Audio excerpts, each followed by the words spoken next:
Aries Thorne was always a woman for whom the term "don't sweat the small stuff" just seemed like an invitation to ignore everything.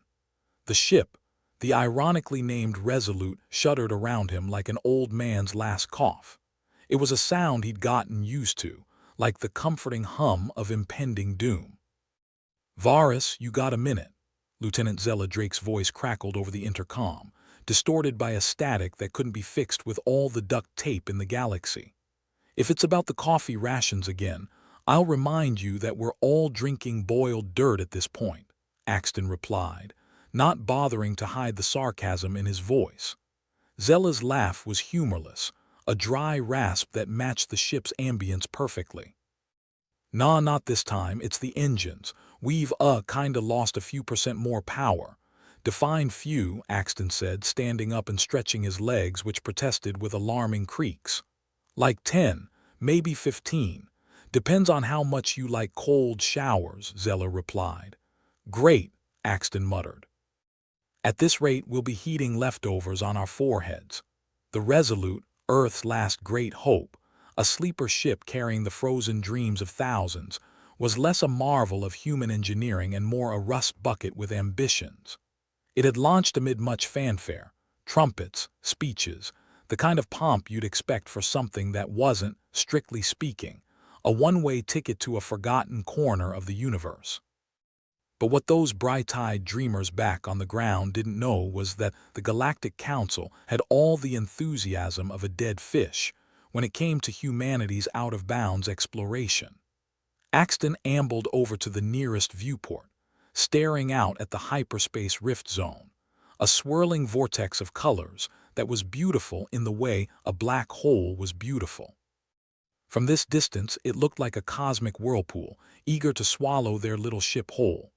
"You think they knew?" Zella asked, appearing at his side, her boots clanking against the worn metal floor. "Knew what? That the Council would slap us with sanctions harder than a reality TV star hitting rock bottom. Doubt it," Axton said, smirking. "We were supposed to be the great explorers, the hope bearers. Turns out we're the intergalactic party crashers. At least we're good at crashing," Zella quipped. She leaned her back against the wall, arms crossed, her expression a mix of curiosity and the kind of resignation that came with long service aboard a ship held together by hope and stubbornness. "You ever wonder if they drew straws back on Earth and we got the short one?" Axton asked. Zella shrugged. "Doesn't matter much now, does it? We're the lucky few who get to wake up in a tin can. Everyone else gets to snooze through the apocalypse." Axton chuckled. "That's the spirit. Keep it grim." The Resolute was a marvel of human ingenuity in the same way a duct-taped boat was a marvel of naval engineering. It creaked, it groaned, and once in a while it made a sound that was suspiciously like a whimper. Yet it carried with it the last flickers of Earth's population, frozen in stasis, dreaming of a world that wouldn't consider their existence a cosmic faux pas. The Galactic Council's sanctions were like a cosmic slap on the wrist, if that wrist was attached to the last hand of humanity reaching out into the stars. They'd been warned, of course, but like any reckless adventurer, they ignored the do not enter signs, hoping for a pot of gold but getting a kettle of cosmic disdain instead. "We could always try diplomacy," Zella suggested, but the grin on her face said she was joking. Mostly. "Oh sure, let's call up the Council, tell them we're sorry for traipsing into their backyard, and offer them a fruit basket," Axton replied. "I'm sure they'll be so moved by our sincerity they'll forget the whole illegal entry thing. Add a bottle of wine and maybe we'll get a pardon," Zella added. Axton nodded. "Yeah, but knowing our luck it'll be boxed wine." The two shared a laugh, the kind born out of desperation, and the understanding that sometimes all you had left was to make jokes in the face of oblivion. "So, what's the plan, fearless leader?" Zella asked, her tone playful but with an edge of seriousness. Axton sighed, rubbing the back of his neck. "We keep moving, hope the engines don't give out, and pray we find a planet that isn't inclined to eat us. And if the Council finds us first," Zella pressed. "Well, then I hope you brought your best we come in peace speech," Axton replied, turning away from the viewport. Because unless they've got a sudden change of heart, peace is about as likely as me giving up coffee. Zella chuckled. So, never then.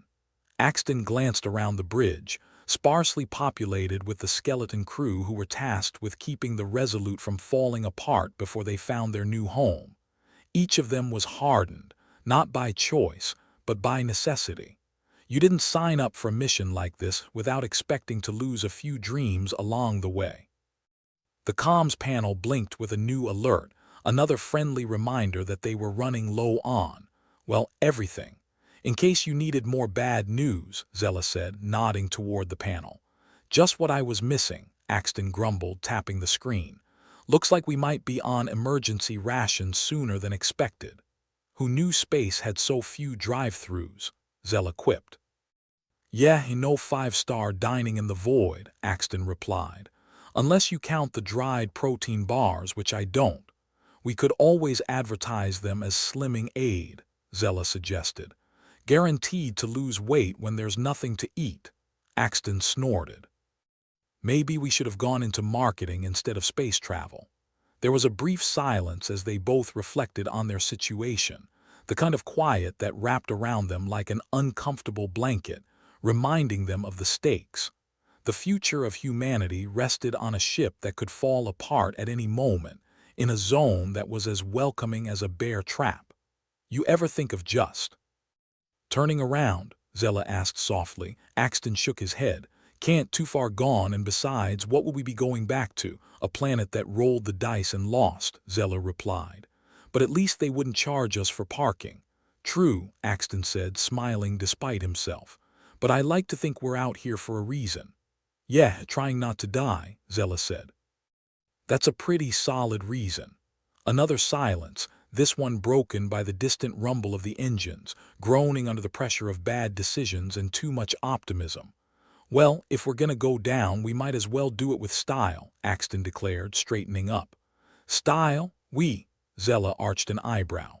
Okay, maybe not style, but definitely sarcasm, Axton conceded. Now that's something we can agree on, Zella said with a grin. The Resolute continued its journey through the hyperspace rift zone, a ship full of dreams, jokes, and a dwindling supply of hope.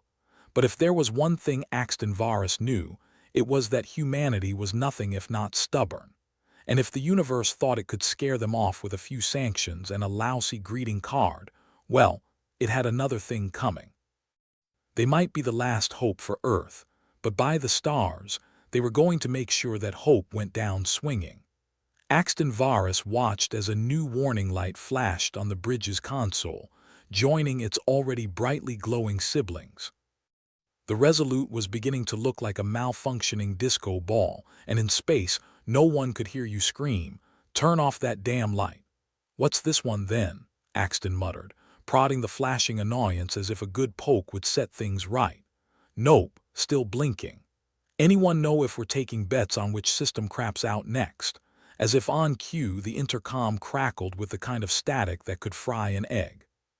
Commander Varus, you got a sec. The voice was strained, like someone trying to sound cheerful while standing knee-deep in sewage. Lyra, if this is a social call, I'm hanging up, Axton replied. Unless you're calling to tell me we've won a free cruise to somewhere without color-coded panic lights. Afraid not, Lyra Quell, the ship's engineer and part-time miracle worker, replied. We've got some issues, do tell, Axton said, leaning back in his chair and motioning for Zella to grab the popcorn. Seems someone's been busy. We've got signs of sabotage. A bunch of systems have been tinkered with and not in the fix-it-with-gum and hope kind of way. Axton's eyebrows shot up. Sabotage, huh? And here I thought it was just the universe's way of telling us to screw off. Wish it were that simple, Lyra said. But nope, we've got a saboteur on board. Someone's been playing fast and loose with the life support systems. If I didn't know better, I'd say they were trying to turn us into human popsicles. Well, that's just peachy, Axton grumbled, running a hand through his hair. Got a suspect list, or are we doing this old school and drawing straws? I'm on it, Lyra replied. I've locked down the affected areas. I'll need to run diagnostics, check logs, see who had access when. Good. Keep me posted, Axton said, nodding to Zella, who was already on her feet, ready to spread the word that they were officially on high alert. Again. The intercom clicked off, leaving Axton to ponder just how deep this new mess went. It wasn't enough that they were in a ship made of stubborn dreams and spit. Now they had to play detective in the galactic murder mystery of the century. Sabotage, Zella echoed, her voice low. Think it's one of ours, or are we dealing with some cosmic stowaway? Could be either, Axton replied. Might be someone who got cold feet about this whole last hope of humanity gig. Or just someone with a twisted sense of humor, Zella suggested. I mean, who wouldn't want to go down in history as the person who doomed Earth's last survivors? Not exactly a title you'd want on a resume, Axton said.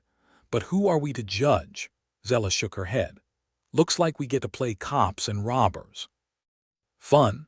Yeah, 'cause we didn't have enough on our plate, Axton replied, standing up and stretching his back with a groan. Let's get everyone together, make sure we're on the same page. Zella nodded, heading off to gather the crew while Axton lingered by the viewport, watching the hyperspace rift zone swirl and undulate like a cosmic lava lamp on steroids. It was beautiful in the way a toothache was beautiful, compelling, but you knew it was going to hurt sooner or later. As the crew trickled into the briefing room, Axton scanned their faces, searching for signs of guilt, or at the very least, a twitchy eye.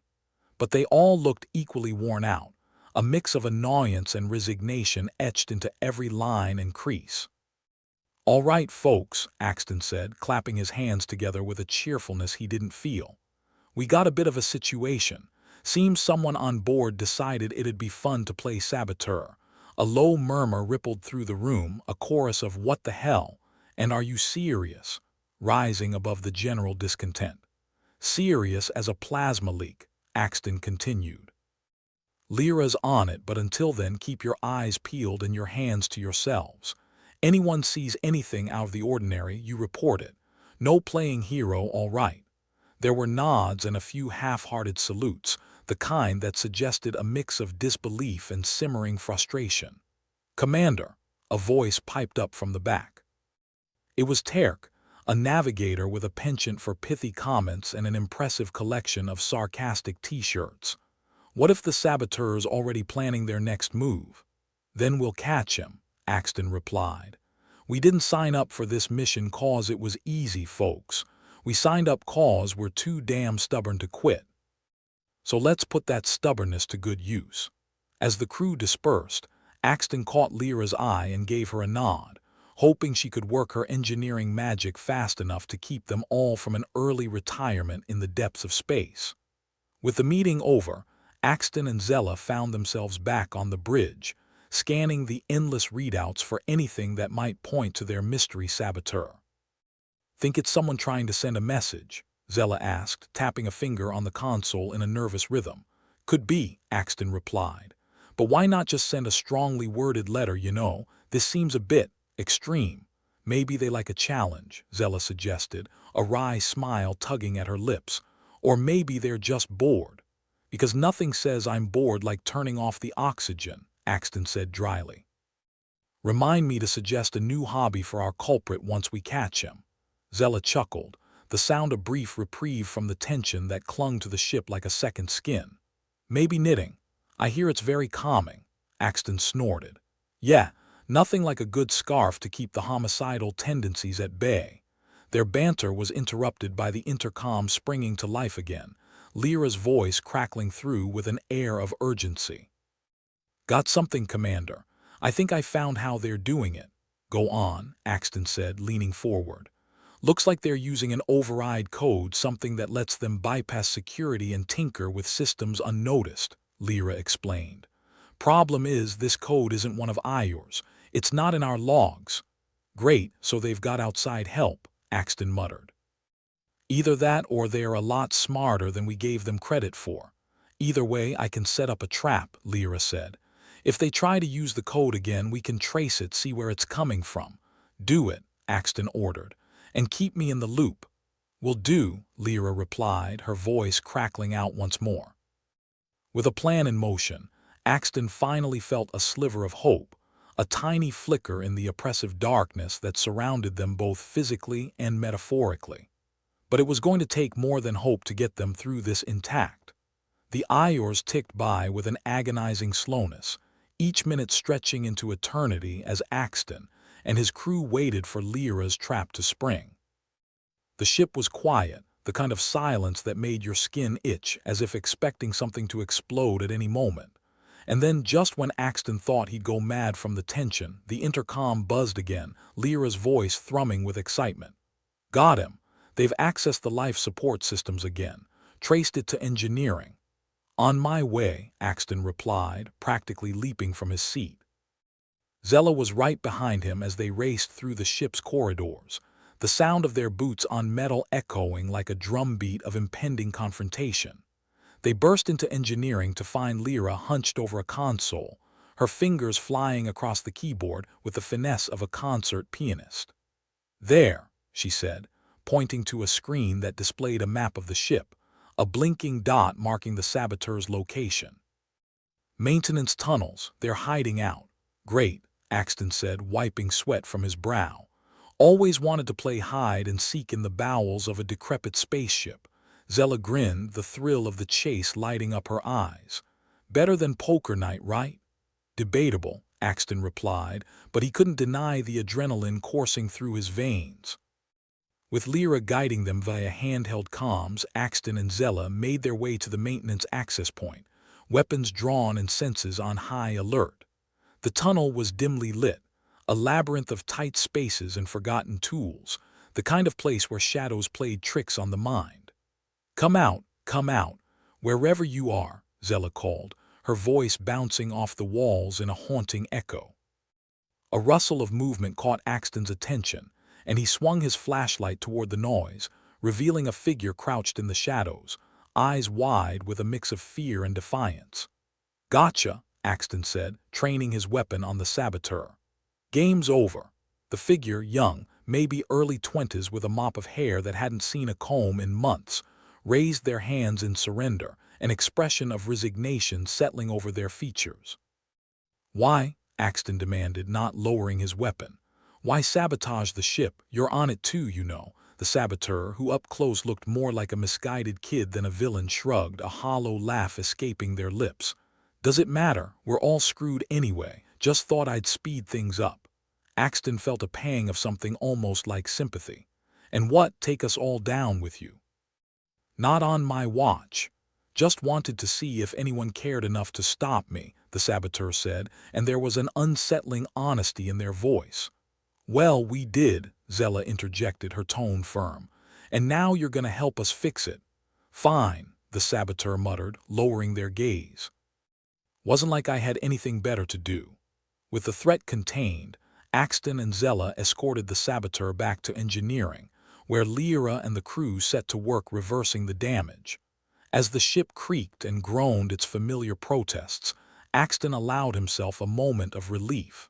They weren't out of the woods yet, but at least they weren't going down without a fight.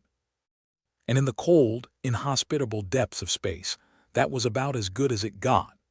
Axton Vara stood on the bridge of the Resolute, feeling like the captain of a ship made from broken promises and half-baked dreams.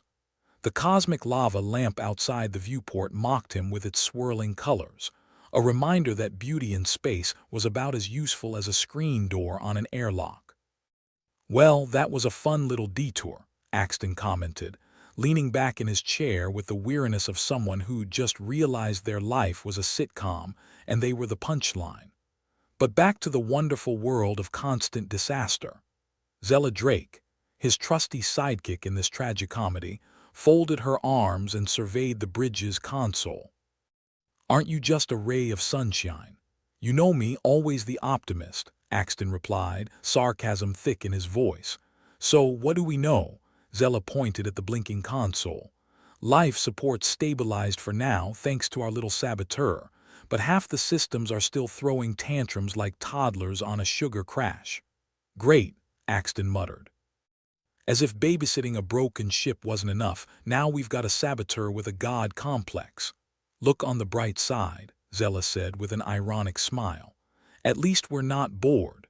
Yeah, because in space, boredom's the real killer, Axton replied, rolling his eyes. Remind me to add that to our mission reports. Prevented boredom at all costs. Crew morale high despite impending doom.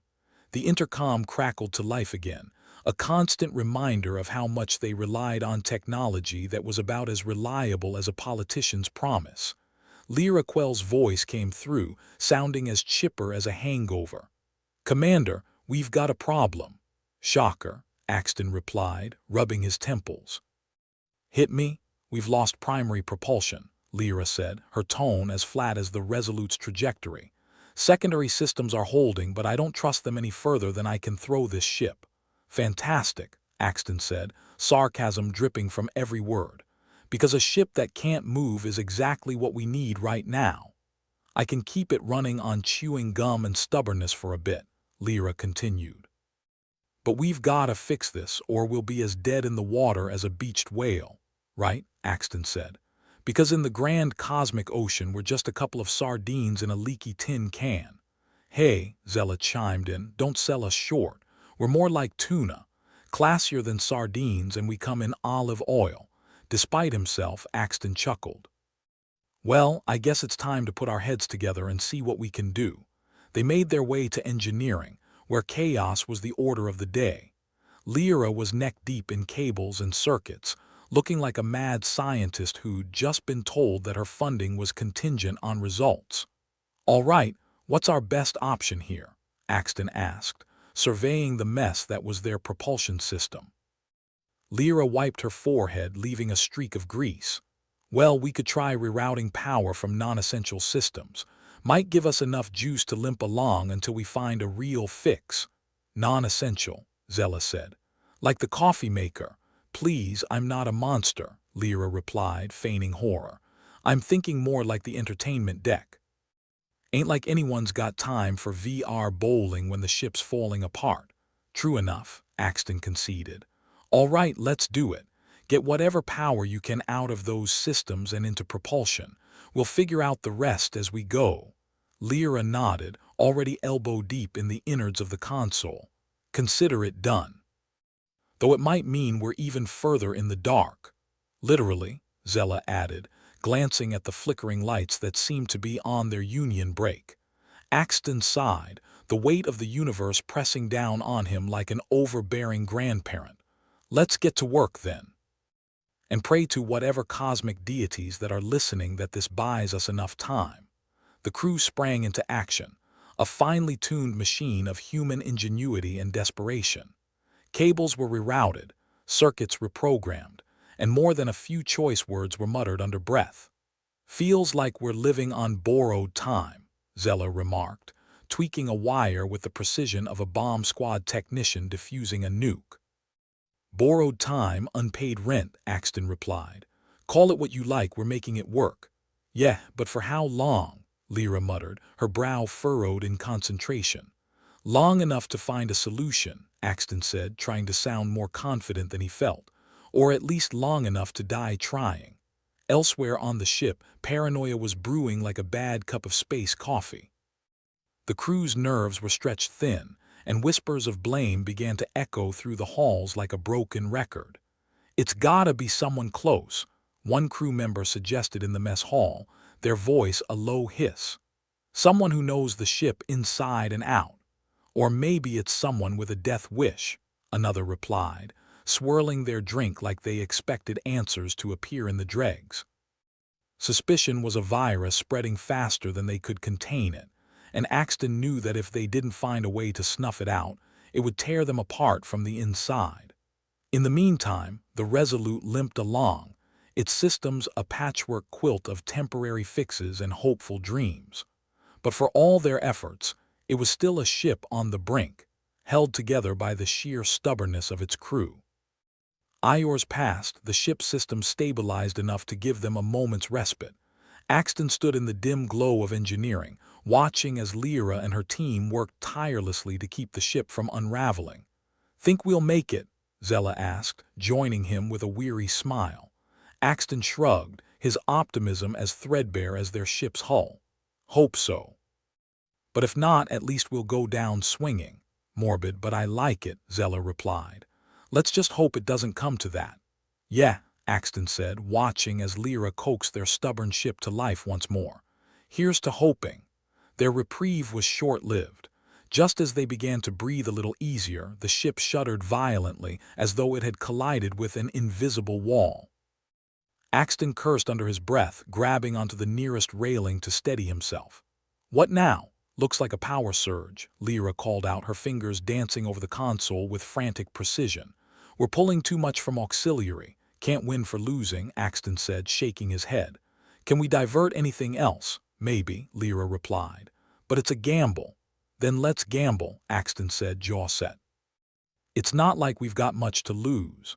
As Lyra worked, Axton could feel the ship's pulse like a living thing, struggling to stay afloat in a sea of chaos. It was a reminder of just how fragile their existence was, suspended in the void with nothing but their wits and a stubborn refusal to die. Got it, Lyra said finally, her voice thick with exhaustion. For now, at least. Nice job, Axton said, giving her a nod of approval. Now let's see if we can keep this up. They reconvened on the bridge, the crew gathered once more to assess their situation. Faces were drawn, eyes shadowed with fatigue, but there was a stubborn fire in their expressions, a determination to survive, no matter what the universe threw at them. All right, folks, Axton said, addressing the room with a confidence he hoped was infectious. We've got a long road ahead, but we've proven we can handle whatever's thrown our way. There were murmurs of agreement, heads nodding as the crew rallied together in the face of adversity. Keep your eyes open, Axton continued, his gaze sweeping the room. And remember, we're all in this together. Even if it feels like we're flying by the seat of our pants. A chuckle rippled through the room, a brief moment of levity amidst the tension. It was enough to galvanize them, to remind them why they were here, to fight, to survive, to push back against the uncaring depths of space. The meeting broke up, and Axton lingered on the bridge, staring out at the cosmic expanse. It was beautiful and terrifying, a reminder of their smallness in the grand scheme of things. Think we'll make it? Zella asked, joining him with a tired smile. Maybe, Axton replied. But if not, at least we won't go quietly. As they stood together, watching the universe unfold before them, Axton couldn't help but feel a flicker of hope. It was fragile, easily extinguished, but it was there, a testament to their resilience, to their refusal to give up. In the end, that's all that mattered. They were human, flawed, and stubborn, but they were still standing, still fighting, still daring to hope in a universe that seemed determined to break them. And for now, that was enough. The Resolute groaned like an old warhorse as it limped through the void, and Axton Varus had the distinct impression that if the ship was a sentient being, it would be flipping them all off right about now. He leaned against the console on the bridge, eyes flicking over the myriad of blinking lights that seemed to be mocking him with their relentless, unsolvable problems. Just another day in the cosmic slums, he muttered to himself, resting his chin on his knuckles. Commander of Earth's last hope, babysitting a glorified tin can with delusions of grandeur. Zella Drake strolled over, her usual ironic grin plastered on her face. She had a knack for finding humor in the darkest situations, like a comedian at a funeral. Cheer up, Axton. At least we haven't spontaneously combusted yet. Give it time, he shot back, though his lips twitched upward. The universe is a patient executioner. Their banter was interrupted by the arrival of Lyra Quell, looking like she'd crawled through a black hole and back, her hair a wild mess and dark rings shadowed her eyes. In one hand, she held a data pad like it was a grenade with the pin pulled. Commander, Lyra began, her tone as flat as weak-cold soda. We've got a bigger issue than the ship falling apart. Fantastic, Axton replied. Lay it on me, nothing surprises me anymore. I found evidence of sabotage, Lyra said, dropping the bomb like it was a casual observation about the weather. Axton straightened up, all trace of humor gone. Sabotage, you sure? She nodded, her expression grim. Yeah. Been going through the logs and system diagnostics. Someone's been messing with our systems, and it's not just a hobbyist hacker. Zella's eyes widened with mock horror. You mean it's not just gremlins in the machinery? There goes my last theory. No, it's more sinister, Lyra replied, eyeing the room as if expecting eavesdroppers. I found traces of code that suggest a covert agent of the Galactic Council might be involved. Axton let out a slow, deliberate breath, the weight of this revelation settling over him like a leaden cloak. Well, isn't that just peachy? Earth sends us off as the last great hope, and someone's decided we're better off dead. It gets better, Lyra continued, her voice a mix of bitterness and exhaustion. Whoever's behind this knows the ship inside and out. They have access to systems only crew members should have. Love a good internal betrayal, Zella quipped. Really keeps you on your toes. Axton rubbed his temples, the pressure building like a storm. We need to find out who it is and fast. Before this saboteur decides to pull the plug on life support or eject us into space. No need to be dramatic, Zella joked, though her eyes betrayed her concern. We'd probably just float around for a bit before freezing solid. Why is it that the only thing keeping us alive is also the thing that's trying to kill us? Axton grumbled. Ironic, really. Space is full of little ironies, Zella said, crossing her arms. Like us being humanity's last hope and having all the competence of a drunk pilot. Focus, you too, Lyra interjected, bringing them back to reality. We need a plan and we need it now. Axton nodded, his mind racing. All right, first things first. We need to unite the crew. No more pointing fingers without evidence. We keep this under wraps until we know more, right? Zella agreed. Because nothing says trust like a little light conspiracy to commit murder. Exactly, Axton said dryly. We need to redirect that paranoia into productivity. Keep their hands busy so they don't have time to start a witch hunt. Lyra glanced at the data pad, then back at the others. I'll keep digging into the logs. See if I can find any more breadcrumbs leading to our mole. And what about the ship? Zella asked, gesturing to the flickering lights, the constant reminder of their precarious situation. We keep patching it up the best we can, Axton replied, and pray it holds long enough to survive this mess.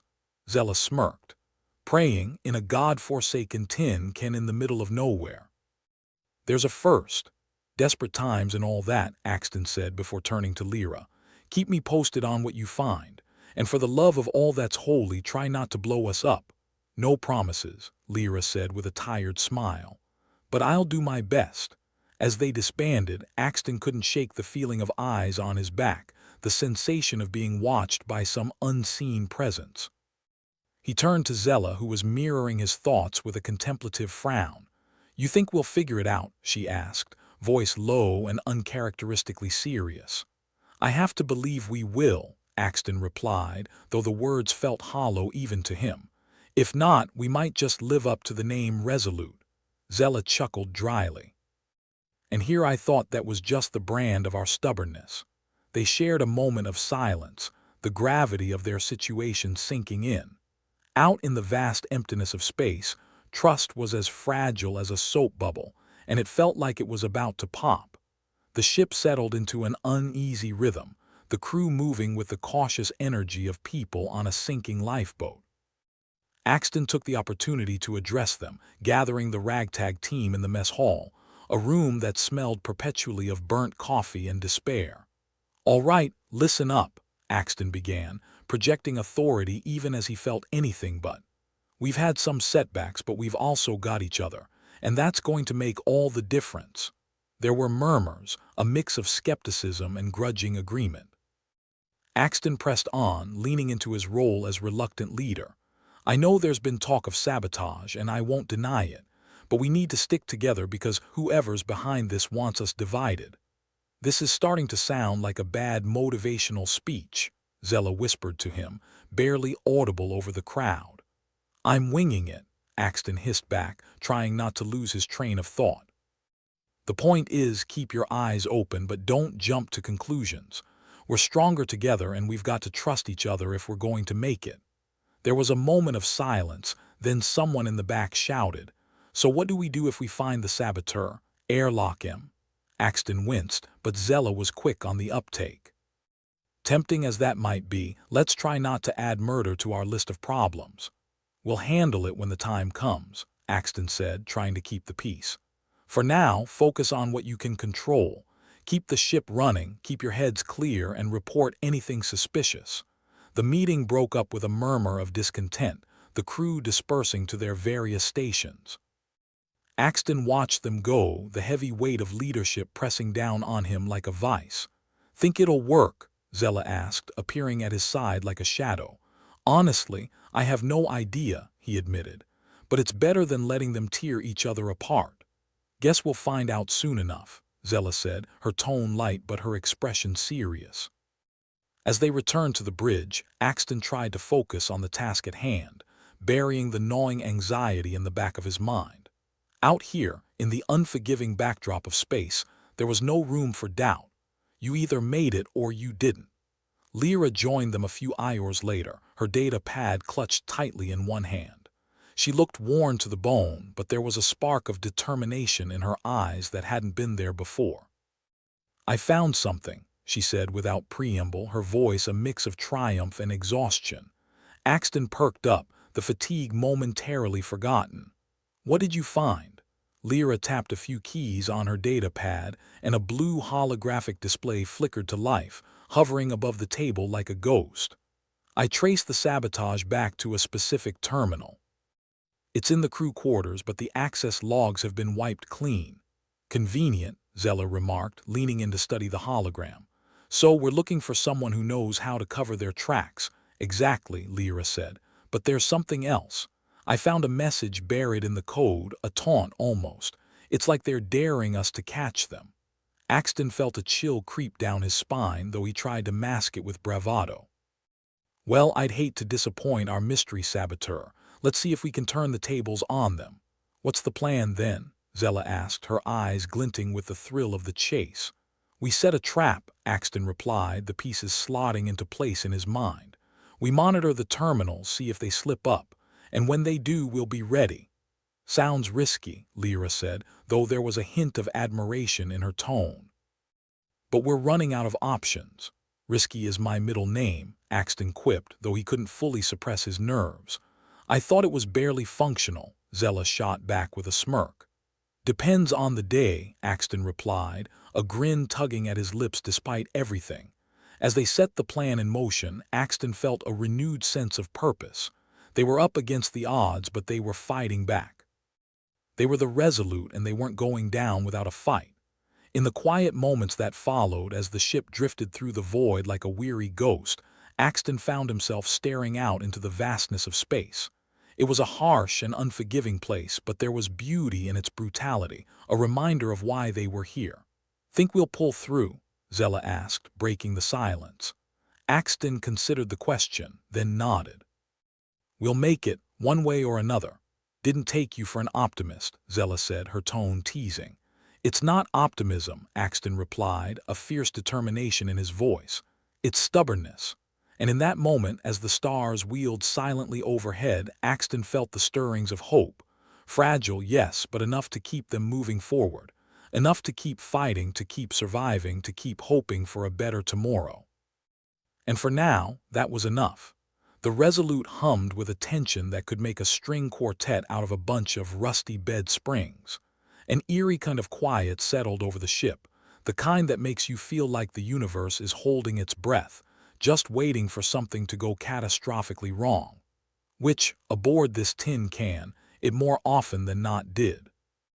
Axton Varus stood on the bridge, his eyes glued to the console like a man staring down the barrel of a bad decision.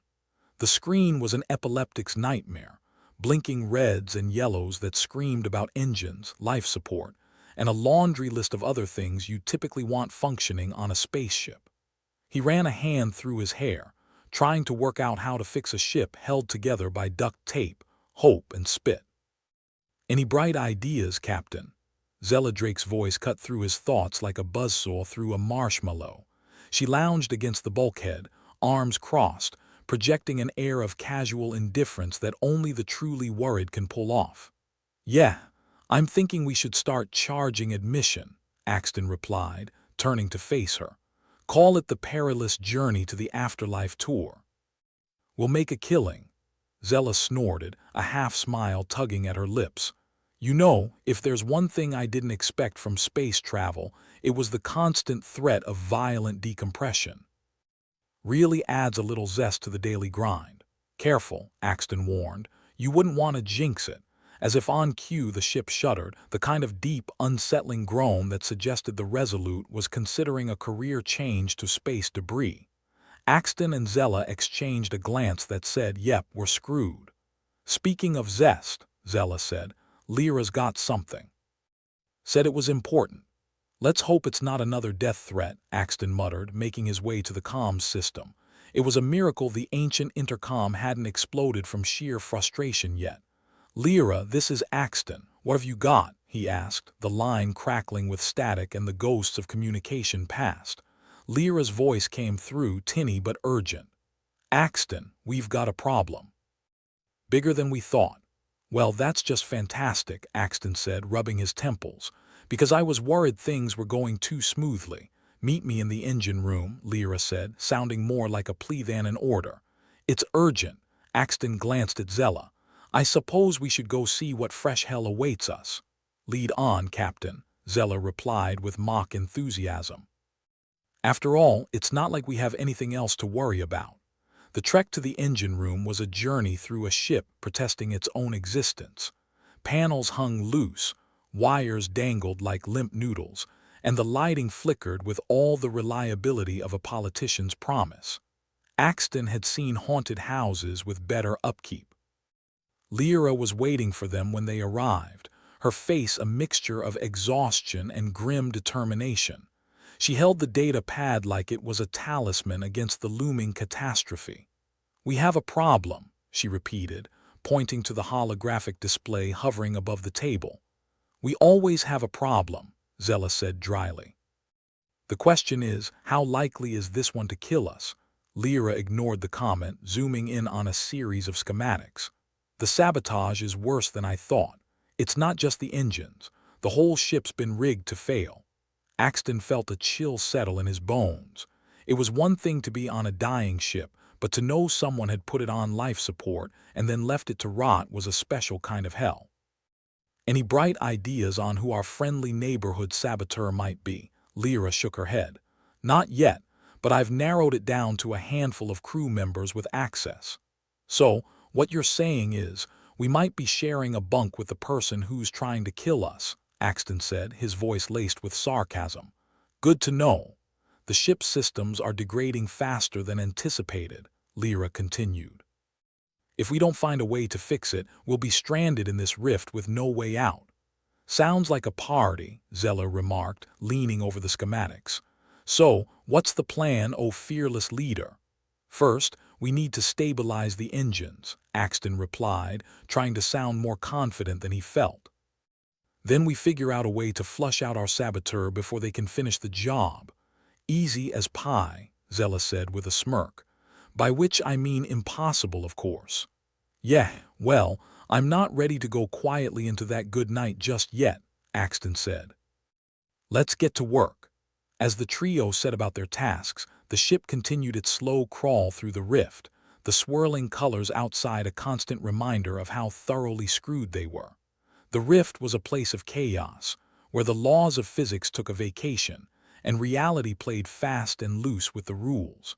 It was beautiful in a nightmarish sort of way, like a painting done by an artist on the verge of a mental breakdown. Lyra busied herself with the schematics, her fingers flying across the data pad as she searched for a way to undo the saboteur's handiwork. Axton and Zella set to work on the engines, the room filled with the acrid scent of burning circuits and shattered hopes. So, Zella said as she pulled a panel loose, revealing a tangle of wires that looked more like a rat's nest than a piece of advanced technology. How do you think our illustrious saboteur plans to finish us off? Slow suffocation, quick decompression, probably whichever's more inconvenient, Axton replied, wrestling with a particularly stubborn piece of machinery. This ship's falling apart faster than my last relationship. Zella chuckled, though it was more bitter than amused. Honestly, I can relate. It's like we're trapped in a cosmic joke and we're the punchline. Well, if we're the punchline, Axton grunted, let's make sure we get the last laugh. It was then that the ship shuddered again, a violent convulsion that sent tools and loose components flying. Axton grabbed onto the nearest handhold, cursing under his breath. What the hell was that? Lyra's voice came over the intercom, though it was fractured by static. Axton, we have a problem. There's a systems failure. Life support. Engines. What do you mean life support? Zella shouted, her voice rising above the din. That's not just a problem, that's an extinction-level event. The intercom crackled ominously, Lyra's voice barely audible. Trying to stabilize, but we're losing power fast. Someone needs to get to the backup generator. On it, Axton snapped, shooting Zella a look. Can you keep things together here? She nodded, her expression serious for once. I'll do my best. Just don't take too long. I prefer breathing. Axton gave her a grim smile before sprinting for the corridor, the ship's persistent groans echoing around him like a haunted symphony. He moved with urgency, driven by the knowledge that every second counted. The corridors were deserted, the rest of the crew likely scrambling to hold the ship together with their bare hands. Axton could feel the ship's heartbeat slowing, the life support systems wheezing like an asthmatic marathon runner. Reaching the generator room, he threw open the door and skidded to a halt, his brain taking a moment to process the scene before him. The backup generator was in worse shape than a politician's morals, wires sparking angrily and coolant leaking like a drunk after last call. "Damn it," Axton muttered, rushing to the console. He punched in a series of commands, trying to reroute power and stabilize the system. It was a delicate operation, like performing open-heart surgery with a rusty spoon. As he worked, the ship's lights flickered, casting shadows that danced like specters on the walls. Axton's hands moved with practiced precision, but his mind was a chaotic swirl of thoughts. If they couldn't get the power back online, they'd be left adrift in the rift, a ghost ship crewed by the damned. The saboteur might as well have signed their death certificates, and all Axton could do was try to scribble a return to sender across it. The generator sputtered and coughed, a child throwing a tantrum. Axton muttered a few choice words, giving the console a firm thump. Miraculously, the lights steadied, and he felt a flicker of hope ignite in his chest. "Come on, you stubborn bastard," he coaxed, flipping switches and adjusting dials. "You're not going to die on me, not today." Sweat dripped down his forehead as he worked, the air in the room stifling and oppressive.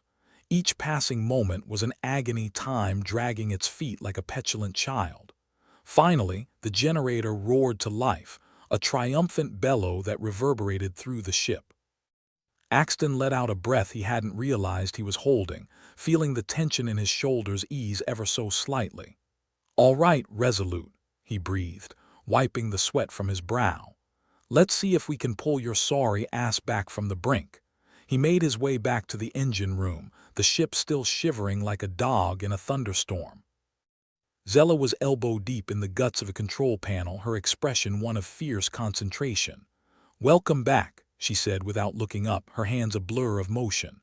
"How's our life support looking?" "Stable for now," Axton replied, crouching next to her.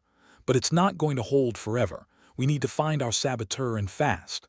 "Lovely," Zella said, her voice dripping with sarcasm. "Because we didn't have enough on our plate already."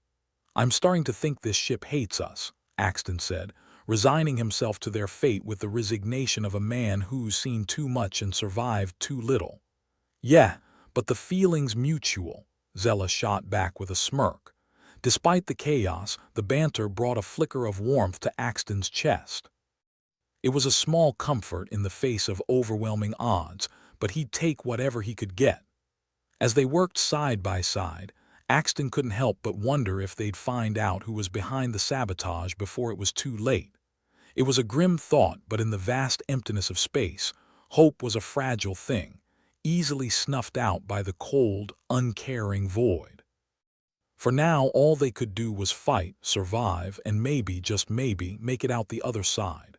As Axton and Zella continued their grim task, the ship's intercom crackled to life again, Lyra's voice cutting through the static like a rusty knife. "Axton, I've got an idea. It's dangerous as hell, but it might just work." "Those are my favorite types of plans," Axton replied, wiping his greasy hands on his already filthy jumpsuit. "What's on your mind?" Lyra's hologram flared to life, her expression a mix of excitement and worry. "The hyperspace rift. It's chaotic, unpredictable, and generally a nightmare, but it also holds an enormous amount of energy. If we can harness even a fraction of it, we can power up the ship, stabilize the systems, and maybe even get out of this mess." Zella raised an eyebrow, skepticism etched across her face. "So, we're going to siphon energy from a swirling cosmic death trap. Sounds safe." Axton sighed, rubbing the back of his neck. "I think we're beyond safe at this point." "Tell us what you need, Lyra." "We'll have to reconfigure the plasma conduits to channel the rift energy directly into our reserves," Lyra explained, her fingers dancing across the data pad. "It's risky, but given the alternative, I'll take risky over certain death any day." "That's the spirit," Zella said with a smirk. "Plus, nothing like a little impending doom to spice up a dull Tuesday." Axton nodded, his mind racing. "All right, let's get the crew together. We'll need all the hands we can get." The intercom buzzed like an angry insect, and soon the ship's beleaguered crew trickled into the engine room, their expressions a mix of determination and resignation. Axton stood before them, trying to channel some semblance of leadership despite the chaos around him. "Listen up, everyone," he began, making eye contact with each weary face. "We find ourselves in quite the predicament. We're drifting through a hyperspace rift with a saboteur on board, systems failing, and a one-way ticket to hell." A few nervous chuckles rippled through the crowd. Gallows humor, the true universal language. "We've got a plan courtesy of Lyra," Axton continued. "It's risky, but it might just get us out of this spiral of disaster. We're going to harness the rift's energy. Crazy, right? But if we pull it off, we might just save our sorry hides." There was a murmur of uncertainty, but Axton could see a flicker of hope in their eyes. Desperation was a powerful motivator. "Axton, you sure this isn't just another one of your harebrained schemes?" piped up Drax, the ship's engineer with a penchant for pessimism. "If it were, Drax, I'd have already set the ship on fire for the insurance money," Axton replied with a crooked grin. "This one's different. We either try something crazy or we wait for the ship to become our space coffin." "Your choice." The crew exchanged glances, a silent agreement passing between them. They were in, and if they were going to go down, they'd do it fighting. "All right, people," Axton said, clapping his hands together. "Let's get to work. Lyra, take the lead on the conduit reconfiguration. Zella, coordinate with the rest of the crew. Drax, keep an eye on those engines. I want everyone to know what they're doing and why. No room for mistakes." As the crew dispersed, Axton allowed himself a moment of optimism. It was fleeting, like the last beer at a party, but it was there. Zella sidled up to him, her usual smirk replaced with a look of genuine concern.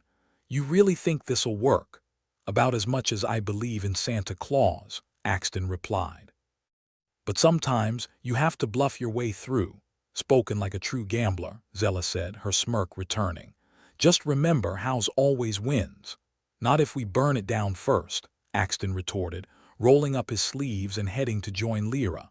The ship's corridors buzzed with activity as the crew set about their tasks, each person moving with a sense of purpose.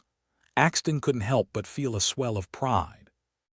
The Resolute may have been on its last legs, but its crew was far from beaten. He found Lyra at the main conduit access point, tools spread out around her like a mechanic's buffet. Her intense focus was a testament to her skill, and Axton was grateful to have her on the team. "Need a hand?" he asked, crouching down beside her. Lyra glanced up, a wry smile tugging at her lips. "Only if you're ready to get your hands dirty," Axton laughed, picking up a wrench. "Pretty sure that's in the job description." As they worked, patching wires and adjusting circuits, Axton couldn't shake the feeling that someone was watching them. It was an itch at the back of his mind, a whisper of paranoia that refused to be silenced. "Hey, Lyra," he said casually, "you think our mystery saboteur knows what we're up to?" "Probably," she replied, not looking up from her work. "But if they want to stop us, they'll have to do it in person. Sabotage is one thing, but confronting an entire crew is another." "Let's hope you're right," Axton said, tightening a bolt with more force than necessary. The minutes ticked by, the ship's groans a constant reminder of their precarious situation. It was like trying to repair a sinking ship with duct tape and wishful thinking. Finally, Lyra sat back, wiping her forehead with the back of her hand. "That's it. The conduits are reconfigured. Now we just need to initiate the energy transfer."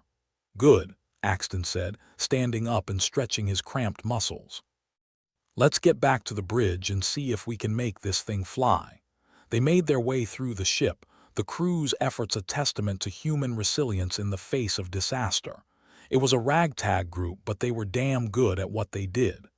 As they reached the bridge, Axton couldn't help but feel a pang of anxiety. This was it, the moment of truth. Either they'd pull off a miracle or they'd become a footnote in the annals of space exploration. "Everyone ready?" he asked, looking around at his crew. The nods were grim but determined. Lyra took her place at the console, her fingers hovering over the controls. "Here goes nothing," she muttered, initiating the transfer sequence. The ship shuddered, the lights dimming momentarily before flaring back to life. It was a jolt, like the first sip of coffee in the morning, sharp, bracing, full of potential. "Energy levels stabilizing," Lyra reported, her voice tight with concentration. "But we need more. The rift's energy is like a wild beast, we have to tame it." "Come on, Resolute," Axton muttered under his breath, willing the ship to hold together. The seconds stretched like taffy, each one a lifetime unto itself. Axton watched the readings, his heart pounding in his chest like a war drum. "Almost there," Lyra said, her voice a strained whisper. "Just a little more," the ship groaned, a deep, resonant sound like a leviathan awakening from slumber. The lights flickered, then steadied, bathing the bridge in a pale, eerie glow. "We've got it," Lyra exclaimed, a note of triumph in her voice. "Energy transfer complete and systems are stabilizing." A cheer erupted from the crew, a sound of relief and exhilaration. It was a small victory, but in the endless void of space, small victories were everything. Axton allowed himself a moment to breathe, the tension in his shoulders easing. "Nice work, everyone," he said, his voice rough with emotion. "Now let's see if we can keep this bucket of bolts flying." "Still got a saboteur to deal with," Zella reminded him, her eyes scanning the bridge for any signs of treachery. "Yeah," Axton agreed, his expression hardening. "And now that we've got a little breathing room, it's time to flush them out." Lyra nodded, her gaze steely. "I've been going over the access logs. I've narrowed it down to 3 suspects, each one with the opportunity to sabotage the ship." "Then let's have a little chat with them," Axton said, a wolfish grin spreading across his face. "Time to remind them that while the Resolute might be a mess, its crew is far from helpless." As the crew went about their tasks with renewed vigor, Axton couldn't help but feel a spark of hope. The ship might be held together with gum and desperation, but its crew had proven they were made of sterner stuff. The Resolute might have been launched as Earth's last great hope, but it was the people on board who truly defined its mission. In the vast emptiness of space, they'd found something worth fighting for: each other. Now all they had to do was survive long enough to make it count. The Resolute hummed with the barely contained enthusiasm of a ship that had just cheated death. Again. Axton Varus was standing on the bridge, looking out into the swirling chaos of the hyperspace rift, feeling like a man who had won at least half of a lottery. The other half was figuring out which one of his crew had been trying to sabotage them all along. "Feels good, doesn't it?" Zella Drake sidled up next to him, her voice carrying that familiar lilt of gallows humor, like a hangover without the fun night before. "Yeah," Axton replied, rubbing a hand over his stubbled chin. "Like we just punched a black hole in the face and lived to tell about it. How's that for a Tuesday?" "Better than most," she said, folding her arms. "Especially if your Tuesdays include avoiding certain death." The bridge was alive with the buzz of activity. Lyra Quell was still hunched over the console, eyes flicking between screens like a DJ at a particularly existential rave. The rattling of the Resolute might have finally ceased, but the ship still felt like a particularly grumpy old man being roused from his nap. "So," Zella continued, a mischievous glint in her eye, "now that we've turned mad science into a temporary cure for engine failure, what's next? A little saboteur hunting." Axton nodded, his grin wolfish and sharp. "Exactly. We've got a couple of names thanks to Lyra's detective work. Let's see who's been making our lives a living hell." Zella gave him a mock salute. "I've got the perfect interrogation playlist." Heavy on the existential dread. Axton chuckled, but it was a humorless sound, more a croak than a laugh. "Yeah, let's see how they like being on the other side of the anxiety equation." As they moved towards the crew quarters, Axton tried to recall any suspicious behavior from the past few weeks. But then again, when wasn't behavior on the Resolute suspicious? Between Lyra's techno-babbling, Zella's cavalier attitude, and Drax's constant grumbling, they were all guilty of acting like a bunch of spacefaring lunatics. Drax met them halfway, his expression a masterpiece of skepticism. "Let me guess," he grumbled. "You want me to charm them into confessing." "Your charm is more like a blunt instrument," Zella quipped. But yeah, something like that. They gathered in the mess hall, which in its current state looked like it had just survived a food fight between toddlers and a hurricane. Axton stood at the head of the table, eyes scanning the faces of his crew. Most of them looked back with expressions of wary curiosity, but 3 pairs of eyes darted away at the same moment. Bingo! Axton cleared his throat. "All right, folks. As much as I'd love to chalk up our ship's recent fails to cosmic bad luck, we all know that's a load of space junk. We have a saboteur on board." A murmur swept through the group, a ripple of anxiety mixed with outrage. "But thanks to Lyra's handiwork," he continued, nodding toward her, "we've narrowed it down to 3 suspects." Zella leaned forward, a gleam of anticipation in her eyes. "Time to play everyone's favorite game, Who Wants to Be a Traitor?" Lyra stepped up, her data pad glowing ominously. "First up, we've got Captain Grumpy himself, Drax. Motive, constantly complaining about how much he hates space travel." Drax's eyes widened in indignation.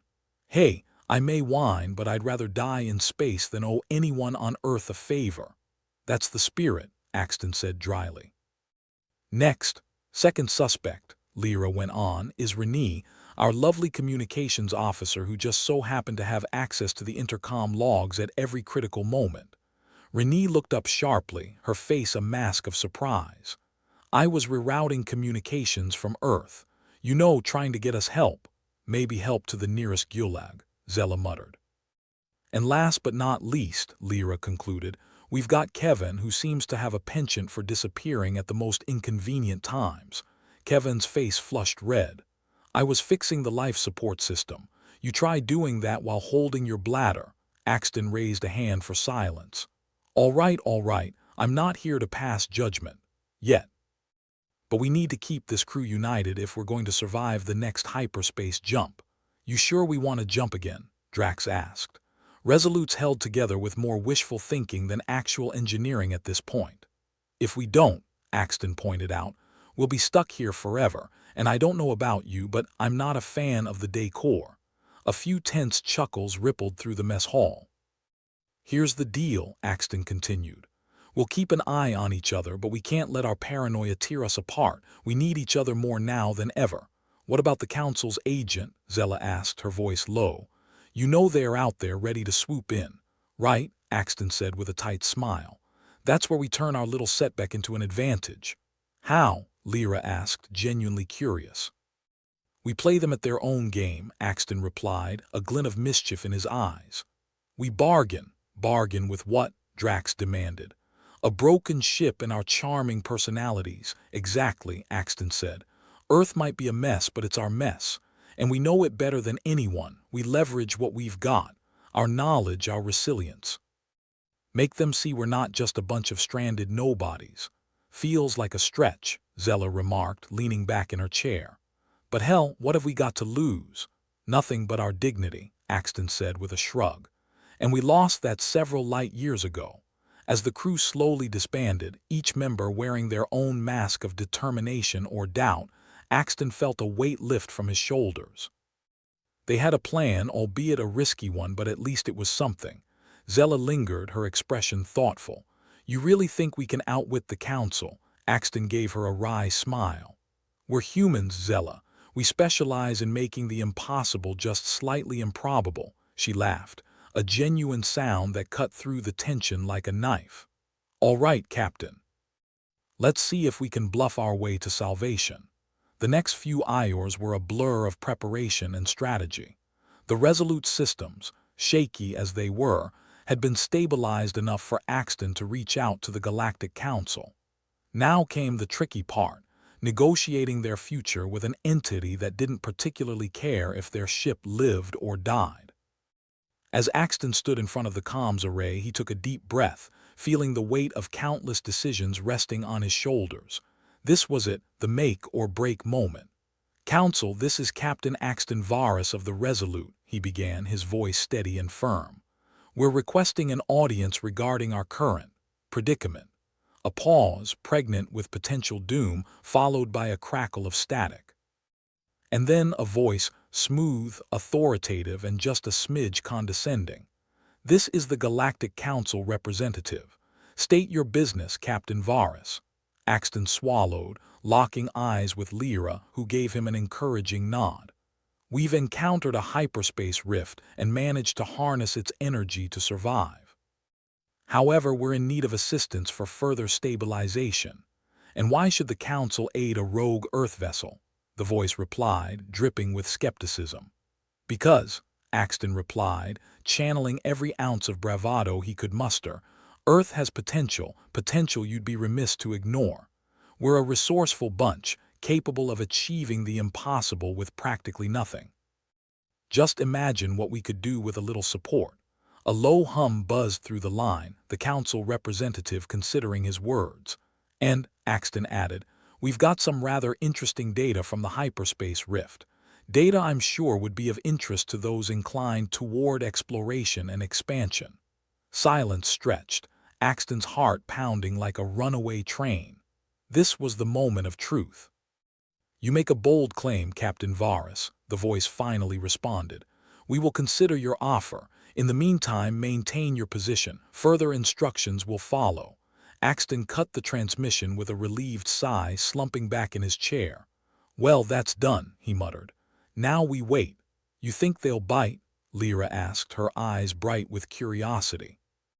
They'd be fools not to, Axton replied, though he wasn't entirely convinced himself. Zella clapped him on the back. Well, Captain, you've either saved us or doomed us. Let's hope your sales pitch was as good as you think. Axton chuckled, a sound that held more nerves than humor. Either way, I think we've given them something to think about. As the crew went about their tasks, preparing for whatever might come next, Axton felt a strange sense of calm. They'd done all they could for now. The rest was in the hands of fate, or the council, which seemed equally capricious. But regardless of what happened next, the Resolute and her crew had proved one thing beyond doubt.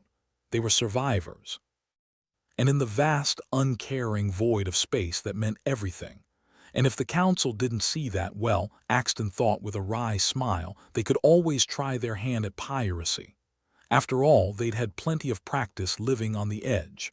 The Resolute drifted in the void of space, held together by duct tape, prayers, and that old standby, denial.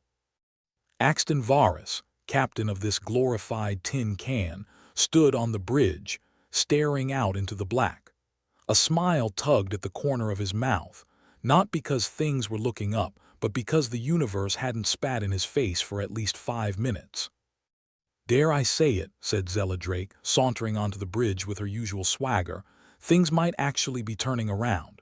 Careful, Axton warned, tempt fate like that and next thing you know we'll be space dust. Zella shrugged. If we're lucky, but hey, I just heard from Lyra. Looks like the council bought your pitch about Earth's potential and all that jazz. Axton chuckled.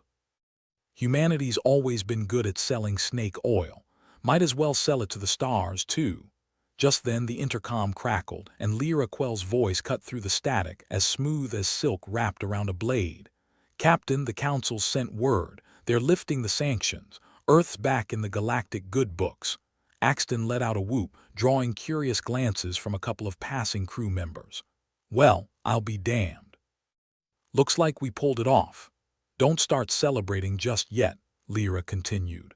"They're sending a liaison to assist with our operations. Probably just a fancy way of saying they're gonna babysit us for a while." "Babysitter or not," Axton replied, "at least we won't be the galaxy's pariahs anymore. And maybe we'll get some decent coffee out of the deal. Or at least coffee that doesn't taste like it's been brewed from old socks," Zella quipped. As the news spread throughout the ship, a palpable sense of relief mingled with the ever-present tension. The crew had been living on a knife's edge for too long. The prospect of rejoining the galactic community was a balm to their weary souls, even if it came with strings attached. In the mess hall, the crew gathered to toast their small victory with rations that were only slightly less bland than usual. Axton stood at the center, raising a cup of what might generously be called tea. "Here's to us," he proclaimed. "A bunch of space misfits proving that humanity can still be a royal pain in the ass, even amongst the stars." The crew chuckled and raised their cups, though the laughter carried a note of exhaustion. They'd come through a hell of an ordeal. It was only natural to feel the weight of it. Drax, looking a shade less grumpy than usual, leaned back in his chair. "So, Captain, what's next? We still got a ship to fix and a saboteur to deal with." "True enough," Axton replied, "but at least now we're not doing it on our own. And speaking of our saboteur, we've got some new leads to follow up on." Zella leaned in, her eyes gleaming with that familiar mischievous light. "Oh, I love a good witch hunt. Who's our new prime suspect?" Axton gestured to Lyra, who tapped a few keys on her datapad, bringing up a holographic display of the ship's systems. "I've been digging through the logs again," she explained. "And I found something interesting in the plasma conduits. Someone's been tampering with the energy flow." "Sabotage 101, Zella muttered. "Any chance we can trace it back?" Lyra nodded. "Already done. Whoever it was, they weren't as clever as they thought. I've narrowed it down to a specific terminal, and I've got a lovely little trap set up." The crew exchanged glances, a mix of anticipation and suspicion. It was one thing to know there was a traitor in their midst. It was another to finally be closing in on them. "All right," Axton said, "let's set the trap and see who takes the bait, but no jumping to conclusions, all right? We don't want to be the ones throwing innocent people out the airlock." "Speak for yourself," Drax grumbled. "An airlock's looking mighty appealing these days." Zella snorted. "Only if you go first, Drax." As the crew dispersed to prepare for their sting operation, Axton lingered for a moment, letting the hum of the ship settle around him. It was a sound he'd come to associate with more than just the Resolute's battered systems. It was the heartbeat of his crew, flawed and fragile but still alive. "Hey, Captain," Lyra's voice broke through his reverie. She was standing by the door, a small smile playing on her lips. "We did good today," Axton nodded. "Yeah, we did. Just got to keep doing good for a little bit longer." "You think we'll ever get back to Earth?" she asked, a hint of longing in her voice. "Maybe," Axton replied. "And if not, we'll make do out here. We've proved we can handle it." Lyra grinned. "Humanity, making do since the dawn of time." "Damn right," Axton said. "And we'll keep doing it until the stars burn out." The plan was simple. Monitor the terminal, catch the saboteur, and then try not to throttle them before getting some answers. Zella, as always, volunteered to be the one sitting in the darkened corner, ready to pounce. "Why do you always get the fun jobs?" Kevin whined as they set up the surveillance equipment. "Because I've got the right mix of charm and menace," Zella replied with a wink. "Now, shoo, I've got a rat to catch." As Kevin left, muttering something about unfair divisions of labor, Zella settled in, her eyes fixed on the terminal. She'd always enjoyed the hunt, whether it was tracking down a missing part or sniffing out a traitor. There was something satisfying about it, a puzzle to be solved. Hours drifted by, each tick of the clock stretching patience to its limit. But just as Zella was contemplating a nap, movement caught her eye. A shadowy figure slinked into view, glancing nervously over their shoulder before approaching the terminal. Zella's heart thudded with an adrenaline-fueled rhythm. She hit a button on her comms, alerting Axton and the others. "Got a live one, folks, moving in for the catch." As she crept forward, she couldn't help the grin that spread across her face. Whoever this was, they'd picked the wrong ship to mess with. With a swift motion, Zella lunged, tackling the figure to the ground. "Gotcha!" she exclaimed triumphantly, pinning them in place. The lights flickered on, revealing a wide-eyed Renee, the communications officer. "Renee," Zella said, surprise coloring her voice. "What the hell are you doing?" Renee's eyes darted back and forth, panic evident. I was just trying to reroute some power. I swear I'm not the saboteur." Axton and Lyra arrived, taking in the scene with varying degrees of disbelief. "Looks like we've caught our rat," Lyra said, though her tone was more curious than accusatory. "Why don't you tell us what's really going on, Renee?" Axton suggested, his voice calm but firm. Renee swallowed hard, visibly trembling. I was just trying to divert some energy to the comms systems.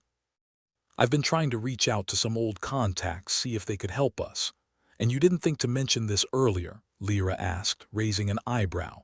Renee's expression turned defiant. "With all the paranoia and finger-pointing going on, can you blame me?" Axton sighed, running a hand through his hair. All right.